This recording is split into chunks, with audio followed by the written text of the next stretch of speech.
মাজেশ্বৰ চলাপুৰাত ৰাইজৰ সৈতে মত বিনিময় যুৱ নেতা তথা কংগ্ৰেছৰ আশাবাদী প্ৰাৰ্থী কাজী মাহমুদুল হাছানৰ। সমাগত 2026 চনৰ বিধানসভা নিৰ্বাচনক লৈ কংগ্ৰেছৰ প্ৰতিগৰাকী আশাবাদী প্ৰাৰ্থীৰ লগতে ধুবুৰী সমষ্টিৰ বিভিন্ন অঞ্চলত নিজৰ প্ৰচাৰ কাৰ্য অব্যাহত ৰাখিছে কংগ্ৰেছৰ যুৱ নেতা কাজী মাহমুদুল হাছানে।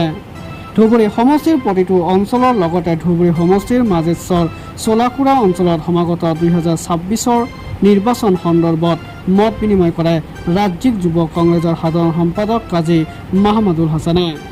মাজেশ্বৰ চলাকুৰা অঞ্চলত অনুষ্ঠিত হোৱা সভাখনত প্ৰায় 1000তকৈ অধিক লোকে অংশগ্ৰহণ কৰে বুলি জানিব পৰা গৈছে। ইপিনে উক্ত কাৰ্যসূচী 2026 চনত হ'বলগীয়া বিধানসভা নিৰ্বাচনৰ কংগ্ৰেছ দলৰ আশাবাদী প্ৰাৰ্থী তথা যুৱ কংগ্ৰেছৰ ৰাজ্যিক সাধাৰণ সম্পাদক কাজী মাহমুদুল হাছানে নিজৰ প্ৰচাৰ কাৰ্য চলোৱা দেখা যায়।